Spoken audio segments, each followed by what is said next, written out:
Hello, everybody, and welcome to the first episode of the HBG Super Show. We've got a pretty good show lined up for you today. First, we're going to get into some news, then we're going to take some questions that you guys left us on our community forums, and then about halfway through the show, we have a special guest, Mr. Gabe Newell from Valve Software. That's right, Gabe Newell was kind enough to loan us some of his time earlier in the week. We had a pre-recorded segment with Gabe, and we will be playing that towards the end of the actual show here.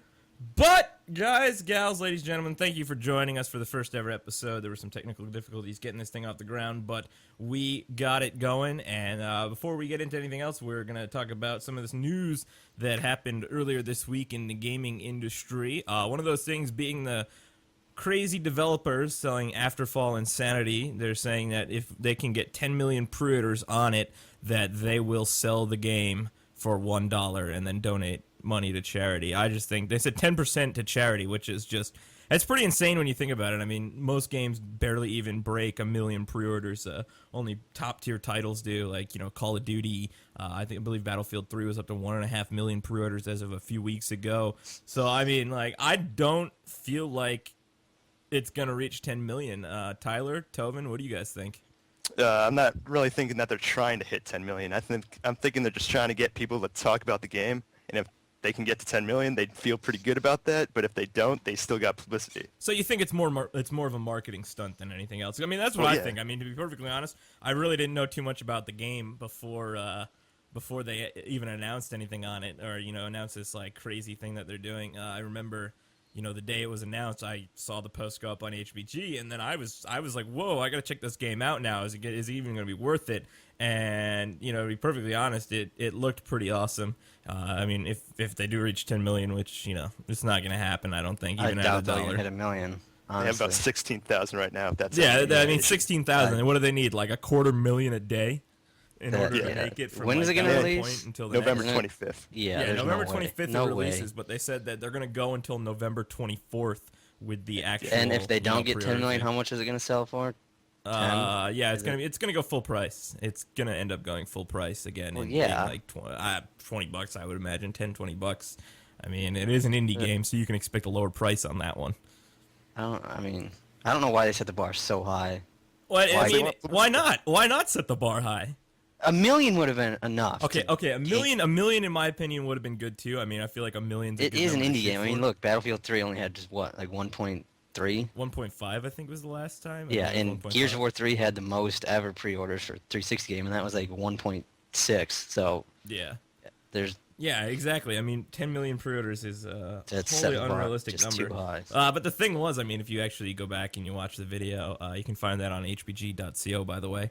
If you go back and watch the video that they released announcing this, you know, towards the end, he's like, oh, you know, Google our game, you know, learn about our game, et cetera, et cetera. So at the end of the day, it seems more like it was a brilliant piece of marketing on their part, as opposed to actually like being something like tangible and realistic. I don't see them reaching 10 million pre-orders. I'd like to see it happen because, hell, I mean, the game looks pretty good, but at the same time, it's like, that's kind of, you know, it's kind of a lot. I don't see that happening. And I don't really think they see them hitting that either. Yeah, I don't think they see themselves hitting it either. Which, you know, I mean, at that point, you know, they should have shot for something a little more realistic, like you said earlier, like 1 million. I mean, 1 million, totally doable. I think that was totally doable. They could totally doable, but at the same time, it's a big number for an indie game. Except, and they would have taken a hit though too, because then it would be still $1, and they would only sold 1 million instead of what they're aiming for. Hey man, that's still $1 million. It's $1 million. Yeah, but if they sold less than that do you for have 15, do you have $1 million just lying around right now, Tobin? I don't. Sure, I don't know anybody who does. Better. Personally, I don't know anybody who does. I'm sure there's plenty of people out there, but, you know, I mean, they would have $1 million lying around, and say if they had a team of 20 people, they could split that nicely, and, you know, still, you know, donate a nice chunk to charity at the same time. So it's like, or they could sell a fraction of that for 15, though. A fraction of that for 15, but still a fraction of it. You know, how much? How much at that point? How many units at $15? Let's say 100,000. I'm not a mathematical genius. That's 1.5 million at that point. But if they're lucky enough to even get 100,000 total sales on it, I mean, the game looks good, but, you know, not too many people knew about it until they just did this huge marketing stunt a few days back. So I mean, I want to see it succeed. I want to see, I always like to see indie developers do well because Activision, EA, and all these big publishers are just fucking everyone over left and right in the industry.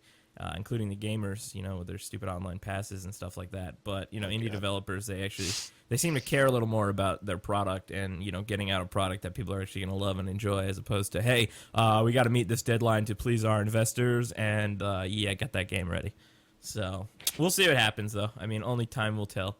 It's really got a month to figure it out. Yeah, they do. They got a whole month to figure it out, and we'll see what happens over that month. So if you guys didn't know about that already, you can check out the story on hbg.co. After Fall Insanity will be sold for $1 if they can reach 10 million pre-orders, and 10% of that will go to charity. And if they don't reach their goal, they'll just donate majority of the money to charity anyway, I believe they said. So it's a charitable cause, and they're trying to help themselves and charity at the same time.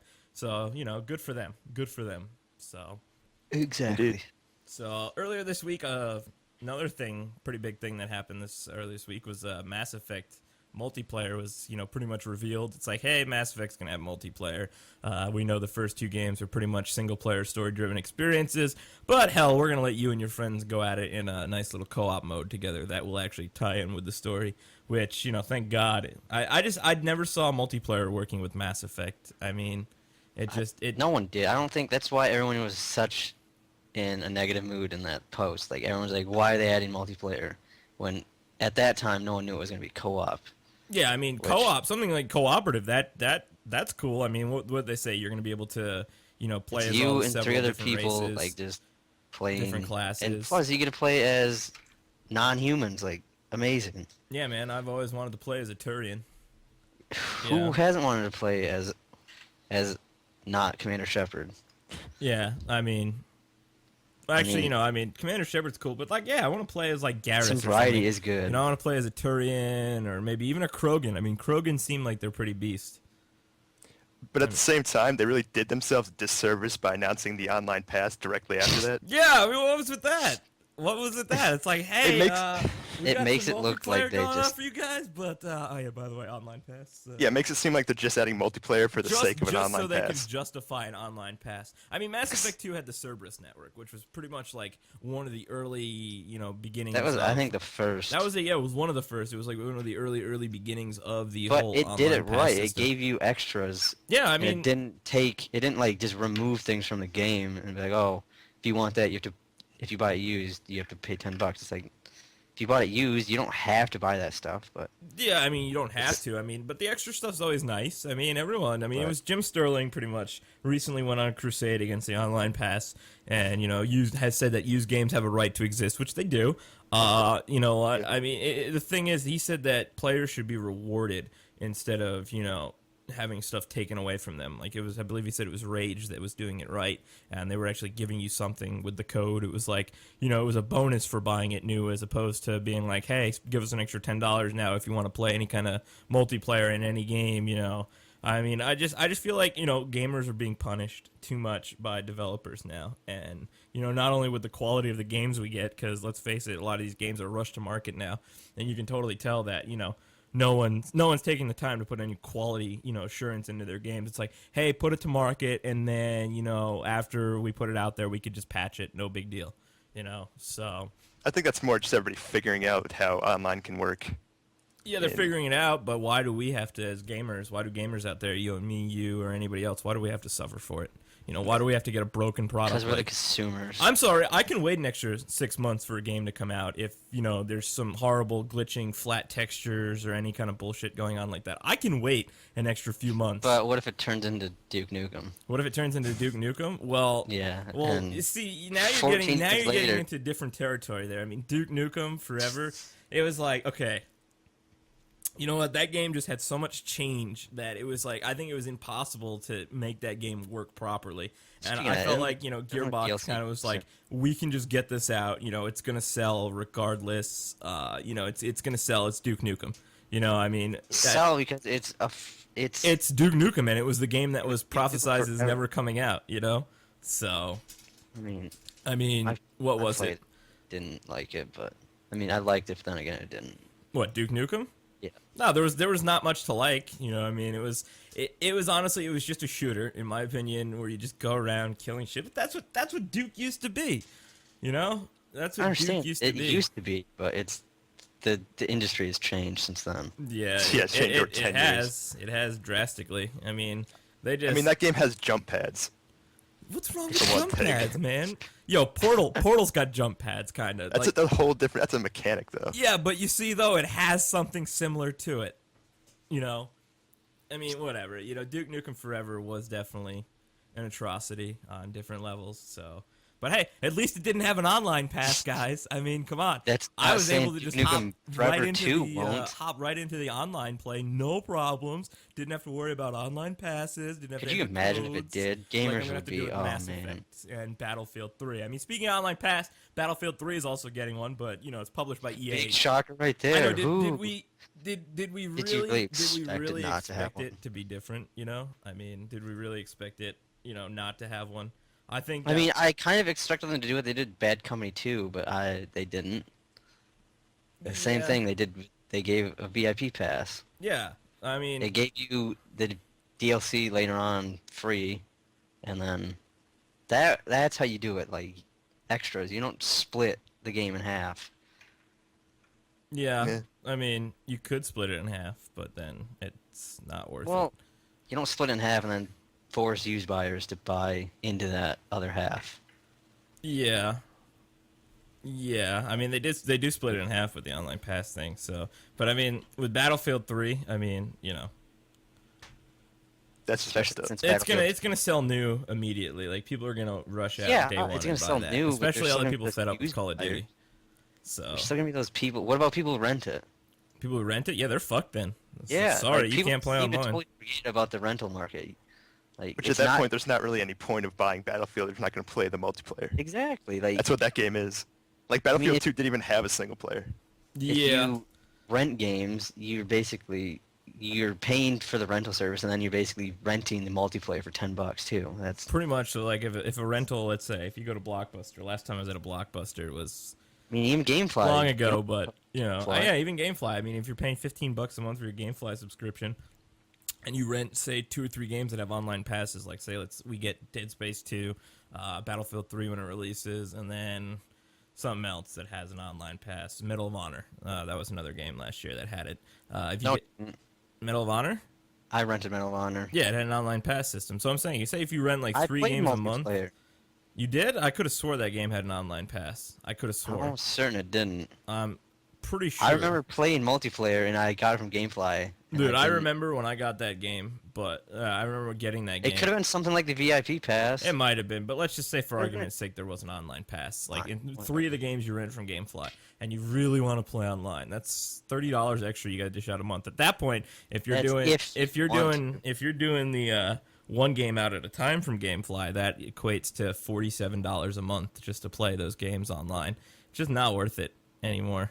I feel like the online pass is just it's gonna make people steer away from multiplayer games if they buy them used. They're just gonna make, I'll just stick to single player. So, but I mean, I don't think it's gonna affect the overall online community, because people are just gonna go out, buy games day one. That's it, and be done with it. So, Well, the alternative is using a key system like the PC. yeah, which is I another mean, op- option for the developers. day consoles start using keys for games like that, it's pretty much, in my opinion, that's the day the industry dies. That's the day that I think it's a little drastic. I don't think it's drastic saying it's gonna die. I mean, people are just gonna hate that. I mean, then I mean, companies like GameStop, I feel, would try to stop that from happening because their they kinda whole already industry is are. based around selling used games. I mean, GameStop sells. Let's just put it in comparison. All right, let's say GameStop makes millions off new game sales. In comparison, selling used games, they make billions. So, I mean, at that point, they're gonna try to fight something like that. But then again, with the whole online pass thing, why doesn't GameStop get punished? Why are we getting punished with online passes? Why don't they make GameStop pay out a chunk of every used game sale to those developers and publishers? Why do we have to incur? You know how this country works? No country Yo, works. occupy GameStop- occupy Occupy GameStop. everyone who has They're- online passes. We are the Occupy 99%. online pass. We are Occupy occupy online online pass. pass. We are the 99% against the online. Where are we gonna pass. occupy? We're just gonna take up refuge on the internet? Yeah, pretty much. We'll just post Like, videos like every week, like of us. They're just sitting in gonna front of go to the GameStop EA stores. forums and the Warner Brother forums and just have a sit-in on their forums. No, we go to like their studios. Like remember a few weeks back those guys sitting outside Valve Studios with Yeah. Canada for Half-Life 3 or whatever. They did it all wrong. They were a couple weeks short of the. I know Occupy they were a little movement. off on that one, but Yeah, but they got invited inside and they yeah, gave I them know, stuff. right? Have That's you ever been ridiculous. inside Valve Studios? I haven't. No, I haven't. You haven't. So they Well, did something right at that point. This is how Valve stops their protests. Dude, I remember They when give I them was- stuff. Yeah, exactly. It's like, hey, you look, guys, you want to come inside? why don't you just come inside? That's what they did with Or- the Left 4 Dead Who protest. knows? I mean, know, it's so with the ridiculous. Left 4 Dead protest, I We believe need to they boycott flew those Dota guys 2 out. then and have them fly us out. They flew those guys out to actually go and try Left 4 Dead. So, Two. but Left 4 Dead 2, yes. But I mean, what were we talking about? The online pass, and then we got carried into Valve. Yeah, Occupy. Okay, so pretty much like I was saying, why isn't GameStop being the one that is going to incur any kind of extra charge? Because- Why is it put off to the gamers? You know why? Because GameStop has the power to be like, oh, you want us to give you extra money now? Oh, maybe I just That's won't what carry Valve your said. game new. Maybe we just Exactly. won't carry your game new. Just like the whole On Live thing a few weeks ago. Like, I personally feel like GameStop was in the wrong, but Square Enix slobbered the balls of GameStop that day. And we're like, we really are sorry, GameStop, for doing that to them. We didn't realize, it was a big problem. So, Of course, everyone's gonna do that. If GameStop refused to sell their games, they would. Yeah, I mean- that's GameStop's huge in terms of game sales. So of course, you don't want to cross paths with GameStop. I'm sure GameStop was like, well, we could just remove Deus Ex from shelves, and they're like, no, don't do that, please. So Well, plus they had pre-orders to yeah, hold to. they had pre-orders to fill all that stuff. So, but speaking of GameStop and online passes and all this stuff, GameStop is doing something pretty cool with Batman. I mean, earlier this week it was said that GameStop would be putting. Even though we can't really consider this Batman code an online pass. It's not really an online pass. You see, I'd this call is, it a see, this DLC is one of those pass. things. This is one of those things, like sort of like the Cerberus network, where it's giving you something extra at the start. It's giving you But something it doesn't extra. really ruin the game if you don't have it. No, it doesn't. I mean, it's not Or going it to be doesn't. like, oh it doesn't well, make the game worth it. Batman's unplayable now that I don't have Catwoman. Well, to be some- fair, there's some key story points in there. Yeah. Well, But- she's still in the game. You just can't play. yeah, I was as going to her. say, like, Yeah, it's still is weird, not though. having that code going to affect the story? No. You just won't get some. You won't get some of the story? I think so. Are you positive about that? Fairly. Fairly positive. So they're gonna release a game.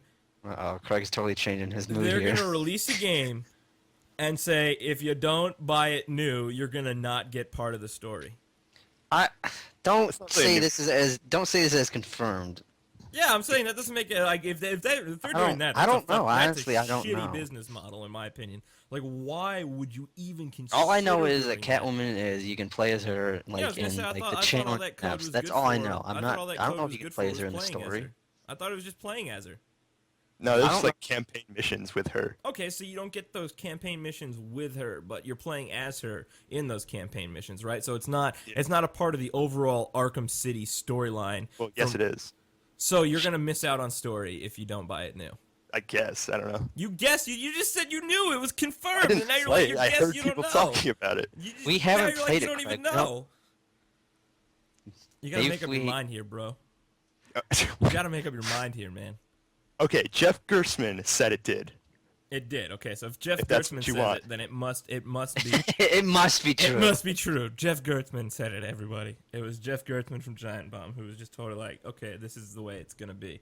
Deal with it. So, But yeah, whatever, though. I mean, That like, topic. honestly, though, like, it's cool that GameStop's doing that. I mean, even if it is, something, extra. I mean, hell, it's something extra that people buying used are going to get. Because I think at the same time, too, GameStop doesn't want to lose those customers buying used.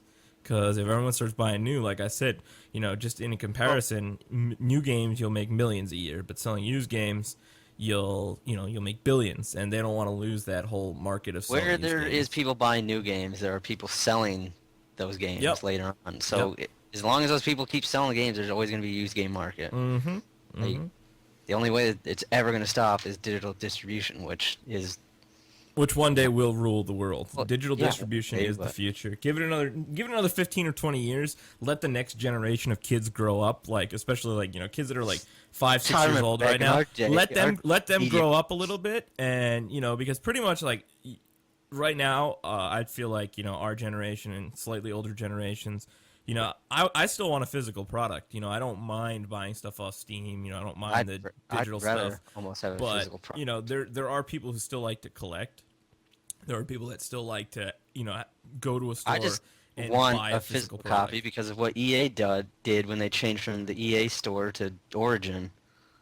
which like- was People who own like copies of Bad Company 2 or Battlefield 2 through the EA store can't download it again through Origin. yeah. Like you have the same problem with Crysis, don't you? Actually, I checked that a few weeks back after I reformatted my computer, and I could.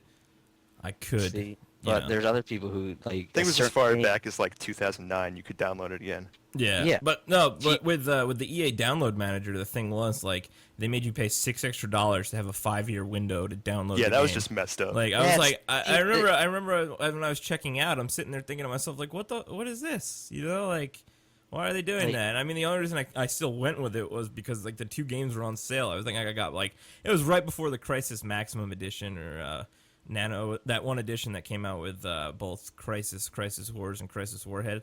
It was like right before that came out. They had both Crysis 1 and Crysis 2 or Crysis Warhead on sale on the EA Download Manager, and I picked them up. But it was like $30 for both. But it was like, hey, you can either have it be able to download it for 1 year, or you pay an extra $7 and you can download it for up to 5 years now. See, it's just like what? that should be it.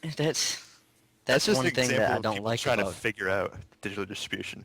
Yeah, and they're That's- doing a bad job, in my opinion. Well, that it's was not a like while it's not like that ago, so- anymore. I don't think because I pretty much can like log in on what's it called on Origin and download Crysis 1 and 2, which I did, and they're both installed, and Crysis Warhead. See, but there's some games that they're older games that they purchased through the EA store and they have no physical like media of it, and they can't like. It was a whole post on Reddit. He screen capped the conversation with an EA rep, and they're like, "Nope, sorry, you can't download it through Origin." So he's basically saying like, since I bought a game and I downloaded it years ago, I can't re-download it now that Origin has taken place. And the guy was like, basically, "Yep, that's the case." Pretty much. He's like, yeah, Like- you're kind of boned right there. And it's like, So no. that's one reason I But want why? physical media Why does that have to happen? Why? until they figure out digital. Well, hopefully they'll figure it out soon, because that's just ridiculous. I mean, there's good and bad uses of it. yeah, there are good and bad uses, but charging somebody to be able to download it in the future again, Yeah, say if their hard that's drive crashes, unacceptable. that's just. Well, that's pretty much an old. Yeah, I was gonna thought say I don't see that anymore. I mean, but that was like back in the day. That was like why would anybody do that? That was just stupid. I'm glad I don't see that anymore. So that'll get you hacked, like the PlayStation Network, again. Beautiful transition. Again. This past week, what was it? 93,000 accounts may have been compromised. It was like may have been compromised. Too Yeah. many. That's still way too many. Like what is with the PlayStation Network? It's People just don't like Sony, apparently. It's very susceptible to being hacked, and yeah, that's kind of I mean, it's better than 75 million or whatever, how many accounts they say it they was have. millions last time. Now it's only tens of thousands. Just barely getting to the 6 digits. Stayed within the 5-digit range. So it's Like, it's or, okay. like, At what if this it is- point, now they don't have to worry about giving us any more free games or anything like that. Like, oh, What if cool, it is no big mobile, deal. Though, because wasn't it the first time it happened? They didn't really know the severity of the damage until like. I think they pretty much figured it out by now. Yeah, They have well, like, security what- guys now. I was gonna say, I'm sure they have people like actually like hardcore. Well, they have monitoring security and guys stuff. now, but apparently they don't have stuff in place to stop it before it happens. Yeah, We can't no. stop everything. There's always going to be issues. Yeah, but you know what? Like getting hacked or That's hacking, not an excuse though, that but should pretty much be something that should be solved right away. well, they responded pretty quickly this time at least. Yeah, They told everyone. They didn't hide it. Or they didn't take the whole network down. yeah, that's true. Because they didn't know what was going on. Yeah, at least this time it's not like so, guys. Network's gonna Something be down for a happened. few We don't know weeks. what, but we're taking the network down. No big Like- deal. It's like, hey, That's it ne- might that's be never good. down for a little while, but no big deal. But yeah, this time it was like, yep, we know it happened. A bunch of accounts got hacked, so may have been compromised. I wonder if Vince got hacked. Vince? Poor Oh, Vince. Vince Clorther? Oh God, no. Yeah. He got thrown in home jail. I wonder if he has a record now. Not my PlayStation Home trolling account. I hope that didn't get hacked. If it did, What does it matter? what does it matter? That prevents me from getting banned legitimately on my regular account. You can make another one. That's the great thing about PSN. Yeah, it's They're great free and all, accounts. but you know, it's like Vince Clorther, man. You're not gonna get. I mean, yeah, it's supposed to be Vince. Maybe Clorther, this but, time you could know. spell the name right. Yeah, whatever. You know what? Whatever. I really yeah. Whatever. You totally spaced on that one when you were spelling it. Yeah, no big deal. All right, so I know that people from the community have had some questions that they've wanted to ask us, and that's what we're going to be doing, is taking some questions from you guys out there. There was a whole forum thread on hbg.co about it. I know Tovin over there has the questions pretty much ready to go. Now, Tovin, do you want to open up with those questions so we may begin answering for the people watching and at home and part of the community at large? All right. First one I got is from Just Andrew. He says, "Do you think gaming will become all digital? If so, how soon do you see it happening?" We were just actually talking about this before, Mr. Andrew. That's crazy. My answer is yes. Gaming's going to go all digital, and It's gonna happen. it is. It's going to happen. I mean, it's inevitable. It's the next logical step. That's pretty much just what everything in general is moving towards right now. I mean, you look at cloud storage. You look at something like everything is Netflix going instant digital. streaming. You don't need a physical copy. On of the live. DVD. On live. I mean, all these things going digital. I mean, digital distribution as well is pretty huge right now. I mean, just look at, companies like Valve who have, platforms like Steam. Steam is a huge online platform, and it works. I mean, that's the thing. It works. I have Steam. You have Steam. Tovin has Everybody Steam, has Tyler has Steam, a lot of people have Steam, and a lot of people download games, so it shows that the digital distribution model can work, and I mean, I really feel like the industry at large is going to move into that. I mean, something like, Xbox Live's games on demand, that right there is an example of how, Xbox and consoles will implement digital distribution. Hopefully in the future, if consoles become like that, they'll come out with bigger hard drives for decent prices, or let you use your own instead of charging what was it, like 100. The PlayStation does, though. That's the thing. The PlayStation allows you to use any. Yeah, the PlayStation lets you do that. I think but, it's the 2.5 Microsoft or- has to have everything proprietary. It's kind of Which funny. Microsoft makes reminds them me of the money. way Nintendo kind of used to be with nickel and diming you, making sure everything was like Nintendo brand and stuff like that. But, I mean, the thing is, yeah, everything's going to go digital one day. How soon? I'd say maybe in 20 years. The earliest is when you'll start to see it. Like I said before, they're probably going to wait until this next generation of, kids that might be like 5, 6 years old right now grow up, because they're going to grow up into this whole trend of everything being digital. So it's going to be easier to implement that and, carry it forward into future generations. So I think that handheld should already be all digital. I think that's one of the big problems with the 3DS, is that it's competing against like iPhone, which has like all digital games on it. Yep. I mean, you can Which just go is- onto the App Store and download a game, and a matter of minutes you have it. It's not like, hey, can I go to my mom? Let's go to GameStop tomorrow. It's like, well, we really can't go to GameStop tomorrow. What about next day? You don't have to wait. It's instant. And, it's that instant gratification and instant satisfaction that people are going to slowly become accustomed to and enjoy. I mean, I'm not gonna lie. I hate having to wait for something to ship to me if it's a game or whatever. That's what I love about Steam is like I just hop on, if there's a sale, I'm like, boop, click, click, click, enter credit card info, paid for, Now done. it's more like click, click, click, enter into wallet, sit for a day and a half, and Well, that's maybe for me because I have all these, I am a frugal mofo and I have trouble letting go of money because money Everybody is beautiful. is. Money is a beautiful thing. I just never I'll be talking to you. Oh, that thing's still in my wallet or still in my cart. Yeah, that's true. I do that a lot, but hey, luckily it's digitally distributed, so it's like, hey, it's Like, always just gonna be there. cancel. It's Like, it's always gonna be there. It's So. a good Yeah, luxury but to it's not have. always going to be on sale. Yeah, that's true. It's not. So you snag it when it's on sale too. And yeah, that's another thing. I mean, if developers, seriously, they want to get rid of used games, digital distribution is the answer. You can't trade in a digital product, people. So, I mean, honestly, though, you're going to see, companies that don't want used sales slowly moving towards digital as well. Never mind. I was going to say, GameFly has that rental service for games now through PC. Yeah. Which they- speaking of they which, got I from have a Direct to beta code Drive that. when If they anybody bought- has GameFly, let me know, and I'll give you the GameFly client that lets you download PC games. Well, I'm sure you can post that on the forums later for everybody. So, but Probably. yes, there's our answer for your digital question. What's the next question from our lovely, lovely community that we love so much? All right, I'm going to edit this one down a little bit. From Vascar, it says, do you feel that EA's push for online passes will catch on? Which I would say it already has. It already has, yeah. I mean, It look already at had. Warner It Brothers, was originally just EA, and then other developers like, why the hell didn't we think of that? Warner Brothers, I know yeah, they're Sony. thinking to themselves, holy crap. Sony, yeah. We it's can the only make net. more Oh, God. money now. I don't want to say Holy this on crap. Skype because it'll come true. Yeah, no, don't. But it's okay. Like Sony's starting to do it with their first-party games, Uh-huh. and I don't want. I'm not gonna mention them. I don't think the only reason I don't see Microsoft ever doing it is because they are charging for Xbox Live.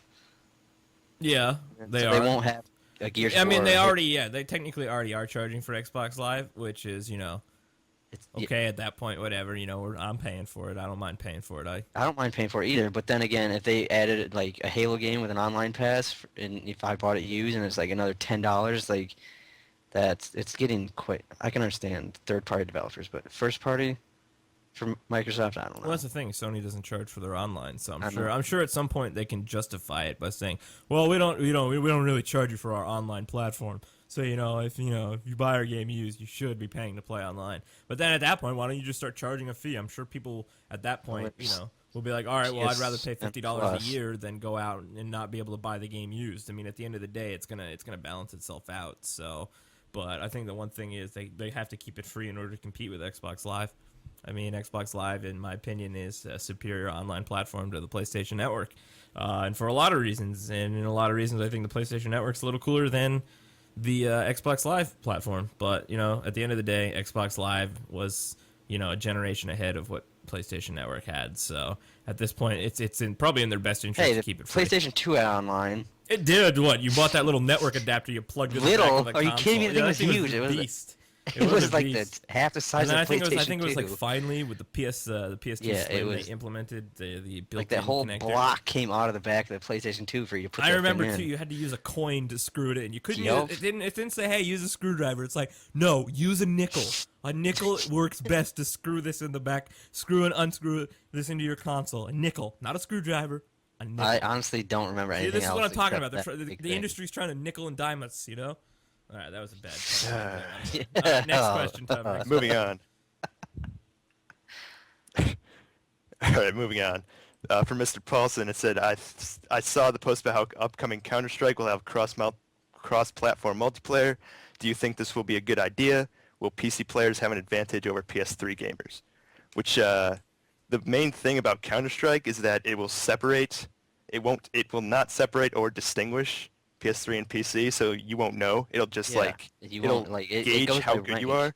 So it will put bad PC players with like good PS3 players. So there's no real distinction there. So are you saying that if you're good on PS3, you're gonna get paired up against you're good gonna people you're on gonna be PC. playing against bad PC players? So bad PC. Well, not. So you're saying that exactly. bad PC players are as good No, as that's just an good example. PlayStation 3 players? That was a bad example. No, it's not a bad example. It's Well, just that it will gauge your skills, so you won't go up against like the best PC players and have a clear disadvantage with the controller.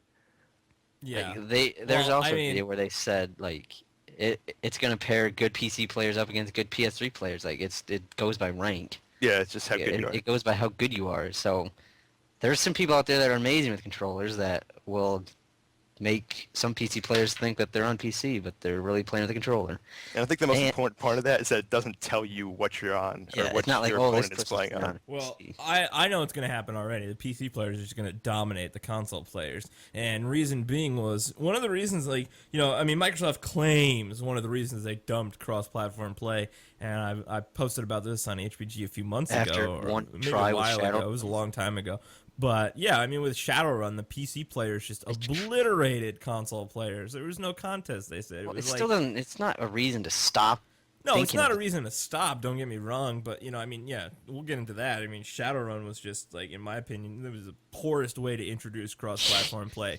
It was pretty much like me running outside naked and everyone being scared and being like, oh, well, better always wear clothes, No, they were scared because I was naked and they'd never seen that before, It's just like, it didn't work because it was not done before. They needed was better. Shadowrun. They needed a better. They needed a better game to be that sort of ambassador to introduce the cross-platform play. And in my opinion too, speaking of cross-platform play, you know how we don't have Steam on the Xbox right now, and it's at this point it's up to Microsoft. One of the biggest reasons I feel like they're not going to put cross-platform play with Steam on there is because they failed at cross-platform play, and at this point Steam came in and was just like, "Hey, we can do this better than you." I kind of want them to now because it would be an all-out war between consoles if that happened.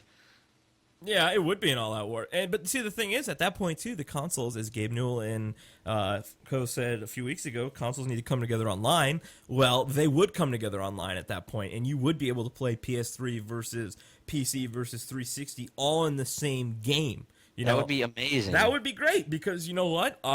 Put your money where your mouth is. Exactly. In games like that, people are like, oh, especially on our live broadcast every week, when we play a multiplayer game, at that point when someone's like, oh, I only have Team Fortress on Xbox for whatever reason they only play it on Xbox for. I don't know.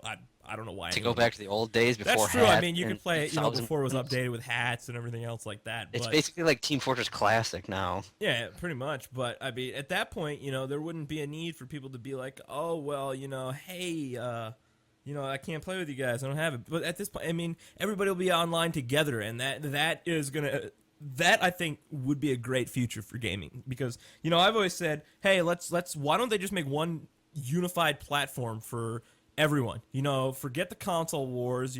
We can get rid of sites like N4G at that point because at that point, I'm sorry, N4G is cool if you like N4G, but at that point it wouldn't be rampant console flame war. It wouldn't be a flame war in the comment section every day because everyone's like, well, this one's or better. Certain that posts one's would get better. Derp derp. Certain posts would get a shitload of comments just because it has a simple PS3 in the title. Yeah, exactly. So I mean, at that point, you would lose a lot of the fanboyism. You'd lose a lot of the conflict among gamers themselves. Well, yeah, but competition is good. Well, yeah, it was getting there, Tovin. Thank you. No, but Tovin is right. Competition is good, and I mean, I'm not competition. saying every game needs to have cross-platform. No, not every multiplayer. game, but I mean, if more had it, it would be beautiful. With Valve It games, would be like beautiful. It would be it's wonderful. already set up on but- PC, Mac, and PS3. It's like the only. But like we're saying, competition is good, and in many ways, competition is what leads to innovation. And right now, I mean, we're not getting much in terms of innovation. But then again, that's not entirely true.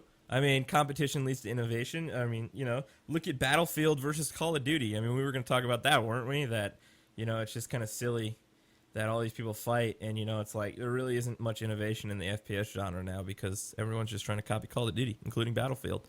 So at the same what time. game didn't copy Call of Duty is Duke Nukem. Dude, Duke Nukem's a total ripoff. Yeah, I remember when somebody said that to me. I was like, wow, Dude, you need to learn your games. Just because it has the guns and it's in first person doesn't mean It's like, yeah, oh my god, it has guns and it's in first person. This is totally a Call of Duty ripoff. Except Call of Duty wasn't even a thought in Activision's mind when Duke Nukem Forever started development. No, it was not. So, all right, let's go on to the next question now. All right, from Jesus H. Macy, it says, what's your opinion on the pay what you want business model? The pay what you want business model. Oh, wow, that one. Oh, God. I like it as a gamer, but for developers, I feel bad for them. Yeah. It could work if done right. Well, if done right, yeah, they should put a minimum. I mean, like, they're like, hey, you can even pay a penny. And what was it that they said that Crown? pretty much they were like, hey, they're only making 9 cents per game with the pay what you want model. So, I mean, even if they sell 100,000 games, that's what, like, a million games is what, like $90,000? I mean, if it's a single developer, one guy, it's not bad. I mean, he's got 1 million people with his game. And word of mouth is some of the best advertising out there. And you're also going to have, money in your pocket to work on something else. So it works, but in my opinion, it doesn't work when people are, sort of shafting the developers. I feel like the pay what you want model, there should be a minimum price of at least $1 at that point. Yeah, you can't offer it for free. That's not going to work. Yeah, I mean. Or offer it so they can make at least a profit. Like, even if it's like a 5-cent profit, it's still a profit. But, I mean, then we're getting into more than $1, more than 5. But, yeah, pay what you want. It's good and bad. Yeah. I Like, mean, it is. It's kind of a double-edged kind of Where thing. I see it as good is with what they're doing with, like, the Humble Bundle, where it's like, people know, like, they can set, like, how much goes to, like, certain charities or whatever. So, and it's also going to charity. So they're like, oh, well, that makes them feel good for giving more money. Yeah. But if it's not going for charity or anything like that, people just turn into greedy assholes and like, oh, I'm gonna pay a penny. It's like, Yeah. just because, Well, that's the thing. I mean, well, then again, the humble bundles, not everyone's notch and able to just, be like, hey, Yeah, I'm not here's saying that, 2,000. but- Let's get my name up top right there. I don't think he does it just for recognition. I think he honestly just does it because he likes to give to charity. Yeah. Well, that's he how we likes feel about games. the pay what you want model. It's good for us gamers, but bad for developers. I mean, it's not too bad. I mean, because, viral marketing on it. It's like, hey, I got 1 million people with my game right now. That's more than Turning Point can say. That's more than Wolfenstein can say. What was it? Turning Point sold like 106,000 copies across every platform. Like, And you're the person who's beat it like 3 times. shut your mouth. Don't mention that. All right, so let's move Please on. tell me you only bought 1 copy of that I game. only did buy 1 copy, and All that right. was more than enough. Like, 1 copy was more than enough. So, but yeah, pay what you want model. Good for gamers, bad, okay for the developers. So, what's our next has worked, question, though. sir? From Elvir is about the OnLive. Do you think it will be a success? On the live a long run. success? And Yeah. it's doing Isn't pretty it well kind right of now. already a success? I I was mean, gonna say, hey, it's doing with- pretty well right now. I mean, on live, it's still around. That's the important thing. And Yeah, I that's mean, a they're good point. keeping up with sales and everything. Like, you see other and they other have platforms like an doing sales. iPad. Yeah, they I have mean, iPad honestly, app something where like you can on live stream. could work. I mean, what GameStop is going to be doing in the future, it's not on live exactly, but they're going to be doing a tablet that's going to work with their streaming service and has a controller. So pretty much you'll be able to play games like anywhere you Game want. is kind of getting into it. So, but yeah, I mean, I feel like It's not streaming. You still have to the download. streaming game, like the game streaming and like that cloud-based kind of stuff, I feel like it can work well if it's going to be done right. If it's not done right, then I feel like there's potential for disaster. But at the end of the day, I feel like it'll work for people, especially people who can't afford high-end PCs. If you can't afford a high-end PC, then you can't play PC games. You can't play the PC games you want. But with games, with systems like on live, you'll be able to play, all those games you want to play but can't, and that's cool. That's cool. I dig it. I mean, I signed up for the beta. I tried out on live. I support the service. I think That was it's a great. while ago too. That was a long time ago, yeah. And I mean, that's the thing. When I was in the beta, it was. I mean, let's put this in perspective. This was a while ago. The beta was like, all right, it was a cool service. It didn't quite, it didn't live up to my total expectations. Like I wanted to play, Crisis on extreme settings with on live, but it was a beta. But from what I've seen now, now that it's been out and I see the improvements they've made, yeah, I see on live sticking around for a while. And in the future when GameStop releases their service, we're gonna see how they do then. But because GameStop's already pretty big name in the game industry, in terms of game sales and everything. So I mean, once they release that service, that'll be when you get the true test of how OnLive is gonna survive in this industry. So, next question, please. Let's see here. From Knuckles, do you think there will be a company that breaks into the gaming system market in the near future to compete with the Xbox, PlayStation, and Wii? No. Which I would say Apple, maybe. Yeah, I mean, honestly, if it's gonna be anybody, it's gonna be Apple. And I possible. honestly don't. I can see them doing it. Then again, I don't. I think it's the big 3 are already too much into this market. yeah, we're not gonna see like Sega come out with like the Dreamcast 2 or something like that. I'd love that to happen, but it never will. I mean, I don't see anybody else out there, hopping into the game market, like it is like as a console manufacturer. I mean, even when Microsoft hopped in, it was like kind of like, well, what do you know about making game consoles? It's like at first, with Xbox, I was, when that first launched back in 2001. And then Halo came out. Yeah, Halo was pretty much the Shit. reason that saved the Xbox and made the Xbox, in many ways a successful platform. And it was just another choice too. People like choices, but with like I was saying with the Xbox, like when it first came out, it really was like, oh, what do you guys know about, making games, blah blah blah blah blah blah blah blah blah. So at that point, it was like, anybody else who comes into the market right now, they're going to have a tough time getting started unless they have that killer app like Microsoft did with Halo. Because Halo is really, I think, what helped them, It is. gain a Yeah, user I base for the honestly Xbox. think without Halo, Microsoft wouldn't be in the game market anymore. Yeah. So, all right, we're going to take one more question from our community on our community forums, and then we're going to head into our interview with Gabe Newell. So, what do you got for us, Tobin? Last one. Make it a good one. Make it a good one. Everything else we pretty much discussed already. Did we? Yeah, Okay, well, then I guess... that's pretty much what we got. Oh, thanks, Tovin. You could have been like before, last one. We discussed it. Yeah. All right, here we go, guys. Okay, so earlier this week, Tovin and I got to sit down with Mr. Gabe Newell, co-founder of Valve Software, and it was, we talked How long about PC have you known gaming. about this? By the way, when did we first learn out? Weeks ago. Weeks yeah, ago, it was. dude. It was 2 weeks now.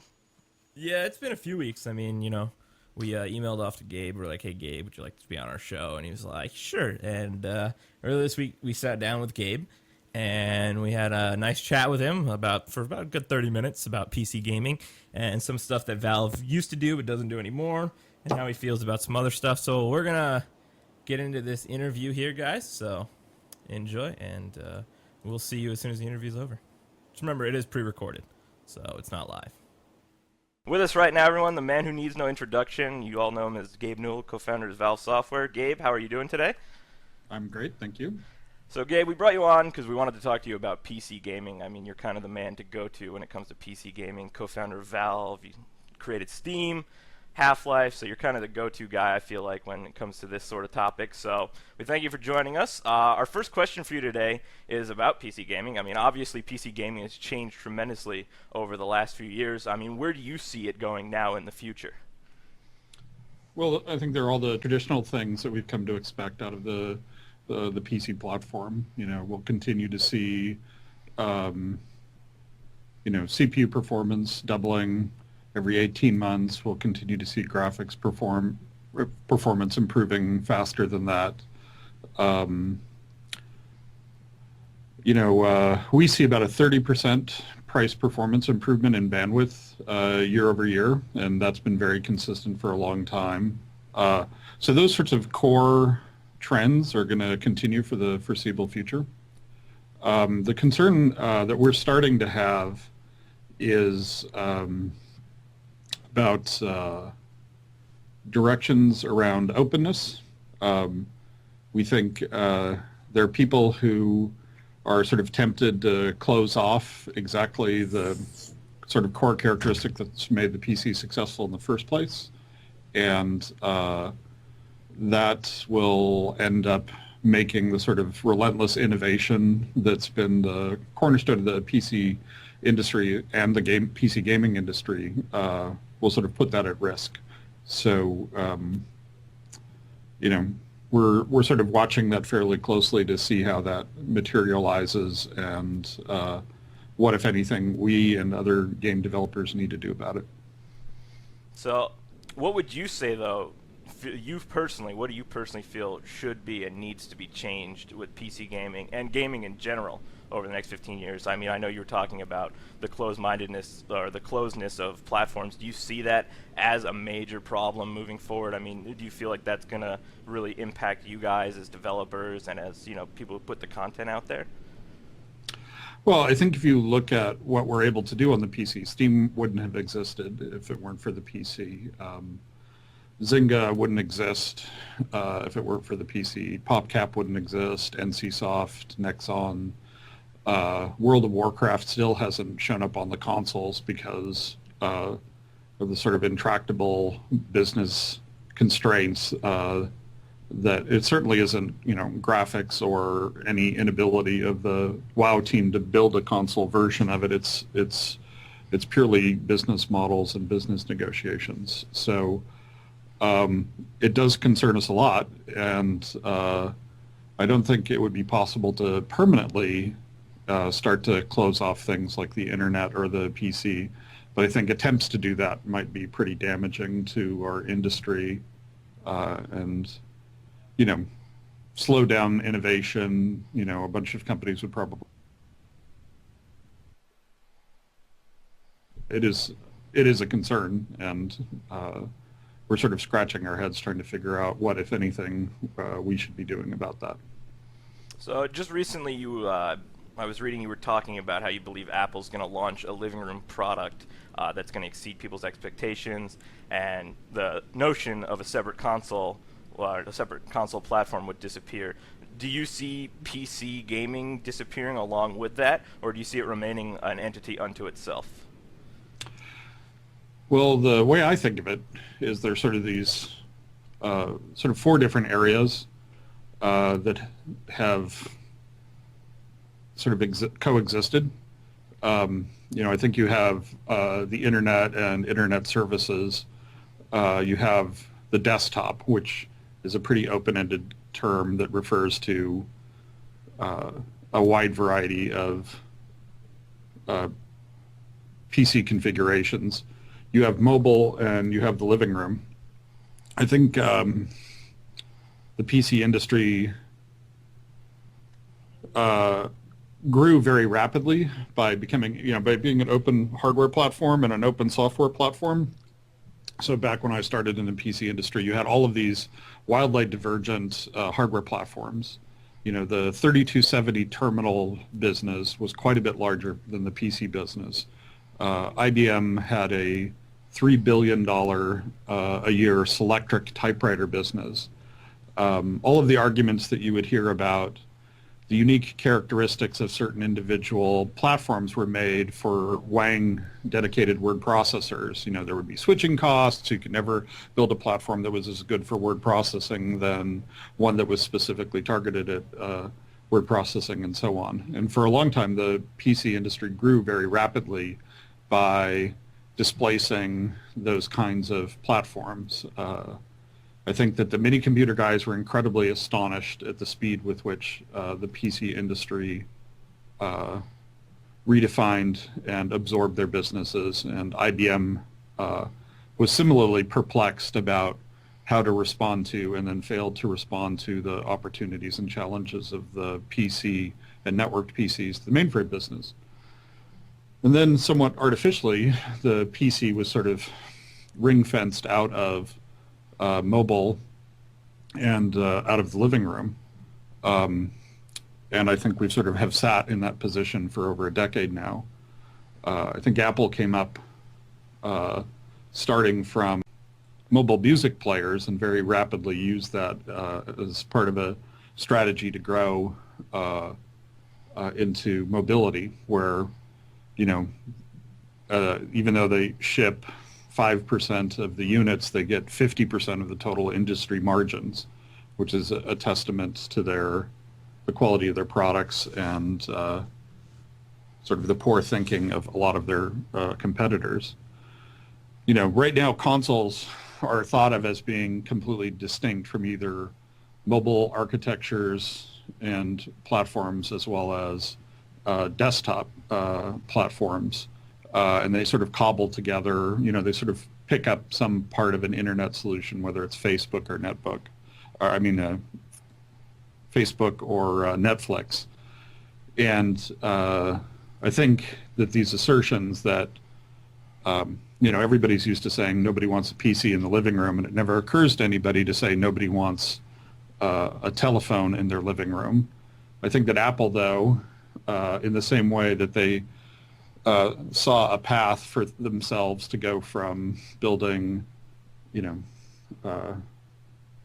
flash memory devices with some user interface wrapped around them as an opportunity to, generate, whatever, the giant market capitalization that they have now. I don't think that they're perfectly happy to show that to people that this idea that consoles are this completely separate experience that can't be invaded from the iOS platform. I think they're going to be pretty effective at saying, oh, that's actually not that hard of a problem. We have music, we have movies, we have a very strong platform for games, for certain kinds of games, and we can think of very clever ways of integrating a phone or a tablet into that experience as complementary devices. So I think that they'll come into the market and people will say, what an absurd idea. How could a touch platform, I'm 12 feet away from my television, what role does touch have in this space? I think they'll enter with something that's probably fairly dramatic and very Apple in terms of solving interesting user interface problems. I don't know of such devices. I'm purely speculating based on my experiences in the previous generation of platform wars. But I think it'll pretty quickly eliminate this notion of a console as a completely separate platform from the others. I think that there's also the strong temptation for people to look at the successful players in the internet space and then say, if I have strength on the client side, I can control access to my clients as a way of competing with people in the internet space with whom I'm not successful or don't even have a competitive offering. So I can go to these providers and say, I just won't let you onto my platform unless, we can work out a business relationship.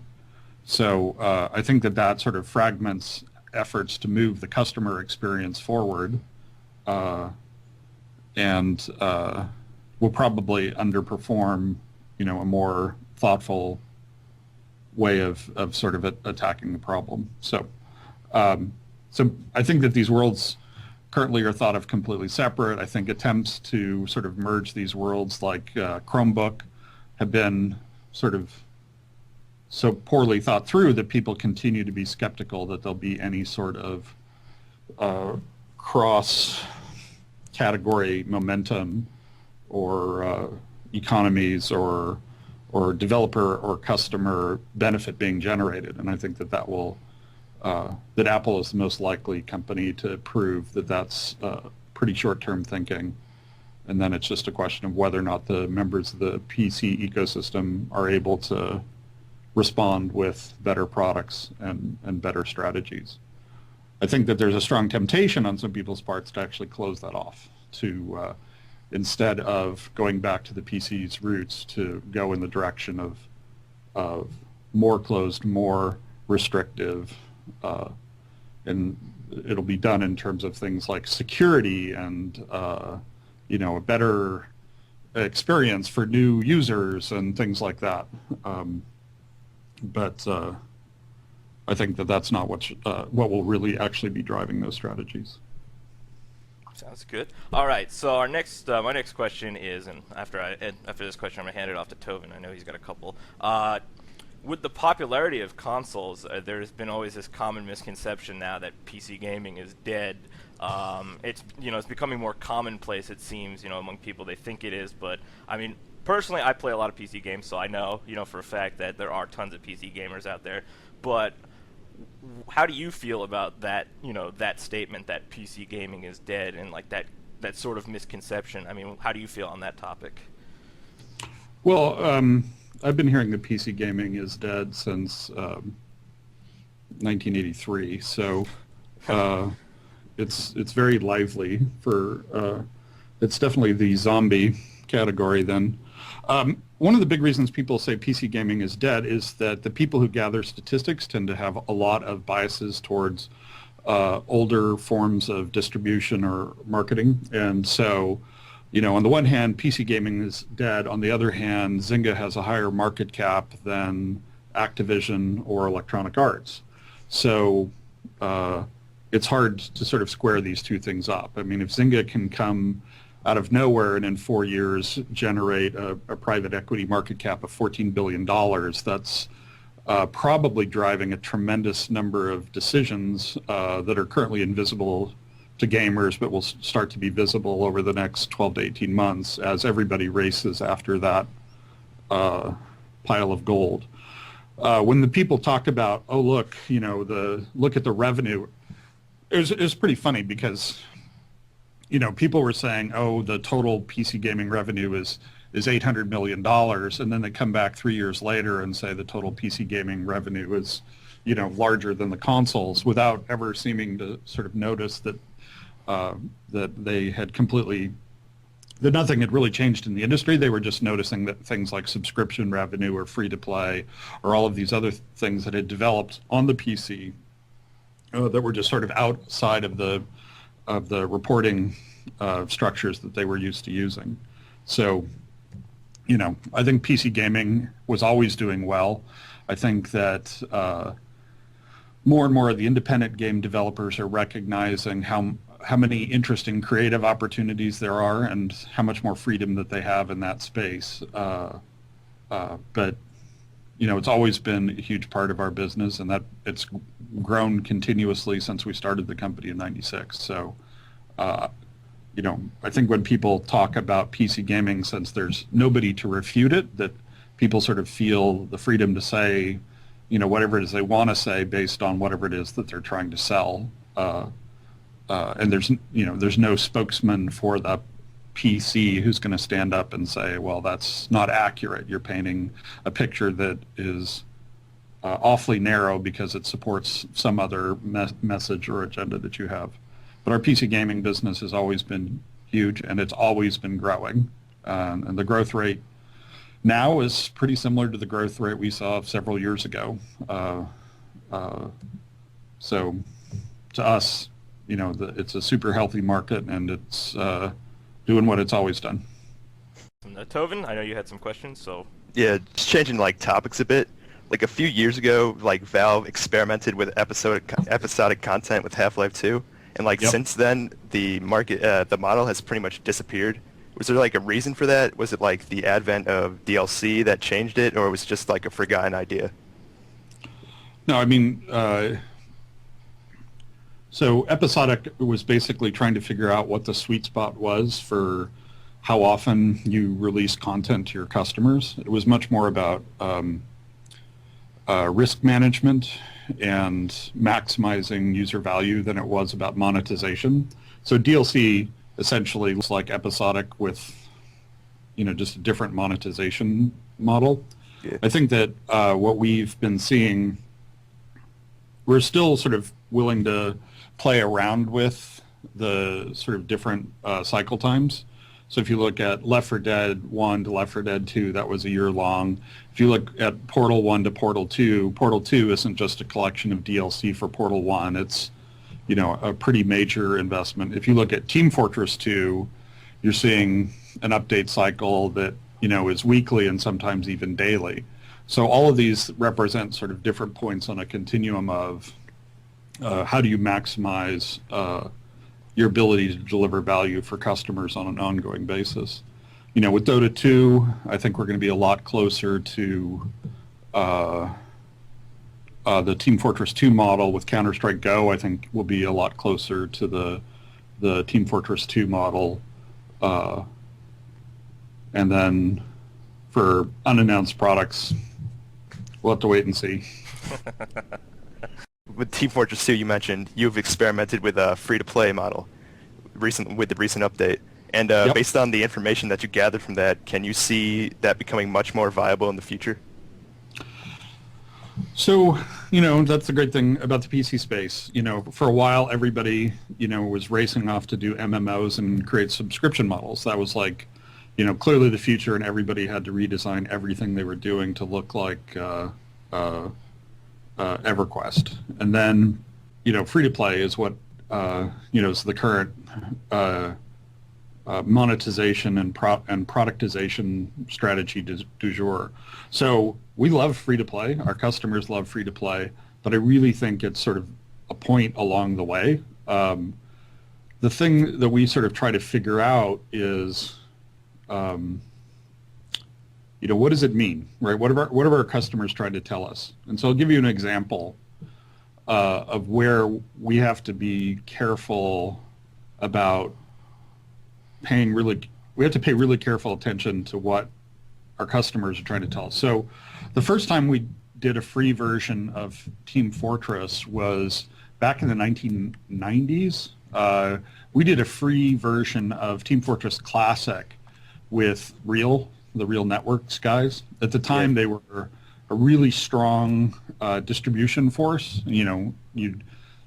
I mean, they used it, you can use that kind of strength for good or for evil, but the point was that they had a very wide reach, at least as it was measured and understood at the time.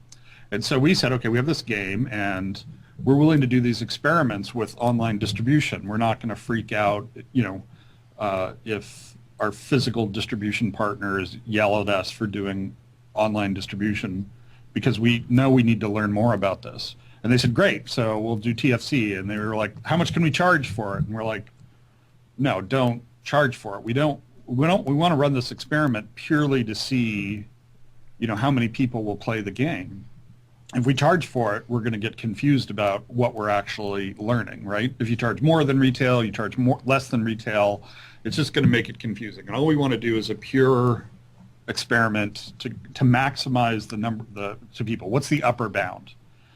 And so I think we did about 12,000 downloads, and they were talking about how they were on 30 million computers, and 12,000 downloads is nothing. I mean, we got more users added to Counter-Strike by putting the Riot Shield in and taking the Riot Shield out by like an order of magnitude than by giving Team Fortress Classic away for free with Real.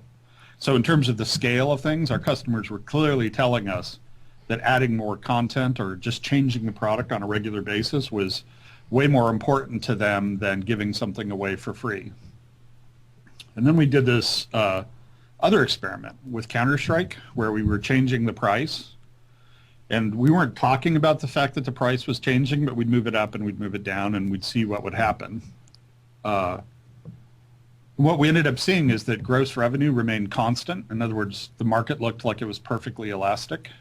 So what that is sort of telling you is that price doesn't matter, right? You could sell it for $1, you could sell it for $100. Your gross revenue would end up being about the same. Now, that actually fits certain kinds of economic models to know that it was perfectly elastic like that. The problem was that we then do these other experiments, which are the sales that we do. And so there are three primary price points we use, 25%, 50%, and 75%.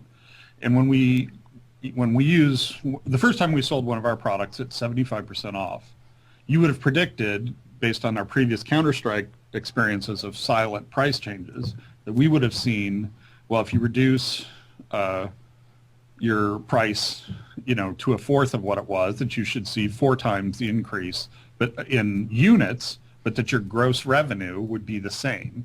And instead what we saw was a 40x increase in gross revenue. So that's a 160x increase in units. Now, this is totally unpredictable, or totally wasn't predicted by us. In fact, it completely falsified everything we thought we had learned earlier with both the Real experiment and the Counter-Strike experiment. So you look at that and you go, okay, so that was a weird accident. So we run it again and we get the same results, and there's consistency in the volume and revenue differences between those 3 price points. So not only do we see the same sort of thing, but relative to each other, these sort of individual subcomponents of the experiment are the same thing. So then we said, okay, we have some weird home field advantage. This will only work with our products. It won't work when we work with somebody else. And then it turns out that that's wrong too. Everybody sees the same kind of very asymmetric uplift. And so then we're like, okay, what's really going on here is that we're just time shifting units, right? All we're doing is moving forward sales that we or our partners would be getting anyhow. So we're really just cannibalizing ourselves. And now it turns out that after you go on sale, when you go back to your baseline price, your sales are actually increased. And then we said, oh, we must be doing channel cannibalization. But then we found that actually retail sales go up at the same time. And we're like, so lowering our price in one channel increases sales of another channel. And then you have to start thinking about what sort of networking effects are causing this to occur. Why would a sale on Steam drive people into a store to buy a boxed copy? And the point is, the thing is that it wasn't, these things appear to be inconsistent. So that gets us to free to play. So we've done lots of instances where we've said to people, here's a free weekend, or Here's a gift that you can give to a friend. We're essentially doing experiments where we're driving the apparent price of the product to zero. And using that, you would have thought that when we went free to play, that using our previous information just about TF2, that we wouldn't have seen a significant increase in users. And instead, what we saw is a permanent increase of about a factor between 4 and 5 in the number of users who are playing Team Fortress 2. So free and free to play are not the same thing, right? There's something about signaling to customers that something is free to play that they know means that they're getting more value out of it, even though the price is zero in both cases. So something about free to play says to customers, even though the price is the same, the value you'll get out of it over the long term will be greater when you switch from free to play. It's a little bit of a semantic game, but the point is that the customer behavior is real. So I just use free and free to play to indicate that there's a difference between putting something on sale with a price of zero and telling people that TF2 is going to be free to play permanently and into the future. So you have to ask yourself, what are customers telling you, right? If you ask me what I think they're trying to tell us right now is that they understand that the social value and sort of ancillary experience of a free to play product is way better than even a free, non-free-to-play multiplayer experience. In other words, free-to-play has a bunch of connotations about the kind of experience that you're going to have. And that customers are way ahead of people like me who think about this. Because we always make ourselves predict stuff. So I personally, on our whiteboard where we predict the impact on users, predicted that free-to-play would be completely flat. I sort of picked it because nobody else would pick it. But nobody predicted the huge increase that we saw. And the reason that we do this is it makes our mistakes more obvious. It indicates that there's a hole in our model for thinking about this and makes us then want to go run different experiments. So the whole free-to-play experiment with TF2 was the result of inconsistent data in the past that said, okay, well, now we need to run this experiment because it'll help us clarify and it'll help us make better decisions about what we're going to do with Dota and Counter-Strike and Day of Defeat and so on in the future, right? It's a way for us to be taught by our customers what they would prefer us to do. So now we're off all trying to figure out what is the difference between free and free to play and how do we maximize that? If customers are telling us that there's something better about that, then we should be able to we should be able to come up with ways to double or triple that value. And that's why we think free-to-play is sort of a step along the way towards getting a better handle on what customers find valuable about these kinds of experiences. I have a couple questions that aren't quite related to PC gaming, if you wouldn't mind answering. One Sure. was, how do you feel about your quasi-celebrity status amongst, gamers and people on the internet out there? I mean, I've seen several songs, artwork, websites, all dedicated to you pretty much. I mean, how do you feel about that sort of quasi-celebrity status you've built for yourself? So I really think it's a function of what we as a company do. I mean, I've got a pretty accurate understanding of what my real contributions are around here. One of the things I do for the company is I tend to be a face for the company. So when I think that people are saying, good job, Gabe, or doing that, it's the credit for that really is going to the rest of the company and what we've been able to accomplish. So I think it's a sign that, we've been doing a good job over the years and that people have confidence in our ability to do that into the future. So I really think it's more a reflection of our collective efforts here at Valve and not just, something to fluff my personal vanity. Sounds good. Anything else you'd like to add, or? Thank you very much. It's great that you guys picked me for your very first show, and I wish you guys the best of luck. Well, thank you. Thank you. And we really appreciate you coming on and joining us. It was Yes. a true honor to have you. Gabe, thank you so much. And that was Gabe Newell, ladies and gentlemen. It was definitely, we were nervous. Not gonna lie, we were pretty nervous. I mean, I at first, like, going into it, I was just like thinking to myself, I'm like, okay, I've been around, famous people in the industry before, and I was just like, this shouldn't have, no problems. And then Gabe got on the line, and I just suddenly, like, I froze up, and I'm like, oh my god, it's Gabe Newell. It was good though. I mean, it was a good interview. Definitely, a big thanks to Gabe to come on the show. Making the first show kind of awesome and being our first guest. Kind of awesome. Okay, more than kind of awesome. It was. We can't top this. It's official. This is not. We will top this. Don't worry. The only way we're gonna top this is if we have like an orgy of developers in one call. Developer orgy on HBG Super Show. Like that's the only way. Like everybody and anybody, like Hideo Kojima and Miyamoto just arguing in Japanese. While Cliff and somebody else fights. Cliff and David Jaffe. Developer deathmatch here on the HBG Super Show. Nailed it. We got it. Yeah. See, that's there the we only go. way. That's the next way we're going to top this. But. And then Gabe Newell just comes in and shows his face. And he comes in again. And it stops. Everybody stops. So. But guys, gals, ladies, gentlemen, everybody watching from home, thank you for joining us on our very first episode of the HBG Super Show. We're definitely going to be doing at least one of these per week every Saturday at 4 p.m. Eastern Time, give or take 10-minute start time for any kind of technical difficulties that might arise. But guys, gals, thank you so much for joining us. You can catch the replay on hbg.co later this evening. It will be up there again if you missed anything. And again, a big thank you to our special guest, Gabe Newell. Tovin, Tyler, thank you for being on the show with us today. And we'll see you, everyone, on Monday for our regular broadcast and around hbg.co for the rest of the weekend. Good night, everybody, and thank you for joining us.